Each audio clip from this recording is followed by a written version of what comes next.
দিনটা ছিল 24শে নভেম্বর, আমার জন্মদিন। প্রত্যেক বছরই আমি নানানভাবে নানা রকমভাবে প্ল্যান করে রাখি এই দিনটার জন্য কবে আসবে। সেক্ষেত্রে এবছর কী হয়েছে জানো তো, এবছর আমার একটা ব্রাইড ছিল, সেই মতো আমার 24শে নভেম্বর সকাল 9টা থেকে প্রায় 4টে অবধি ওখানে আমার সময় দিতে হয়েছিল। দুজনকে আমি সাজিয়েছিলাম, যেটার ভিডিও আমি আগে আপলোড করেছি, তোমরা চাইলে গিয়ে মিনি শর্টসে দেখে নিতে পারো।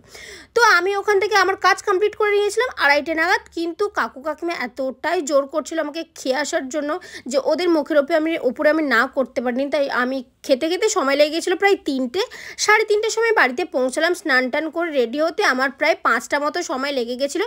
দিনটা কিন্তু বেশ ভালোই কেটেছিল। সত্যি কথা বলতে আমার 24শে নভেম্বর একটা সুন্দর কাজ ছিল, আর মেকআপটা আমার কাছে একটা আর্ট, আমার কাছে একটা ইমোশনের জায়গা, সেক্ষেত্রে পড়েছিল, আমি খুব খুশি হয়েছিলাম। তারপরে চলে গেছিলাম স্কাই ফলে, যেটা আছে বারুইপুর বাইপাসের কাছে, সেখানে গিয়ে একটু বার্থডে সেলিব্রেট করলাম, খাওয়া দাওয়া করলাম। আর খাওয়া দাওয়ার কোয়ালিটি কিন্তু বেশ ভালো। তোমাদের কেমন লাগলো অবশ্যই কিন্তু আমাকে কমেন্টে জানিও। আজকের মতো আসি, চলো টাটা।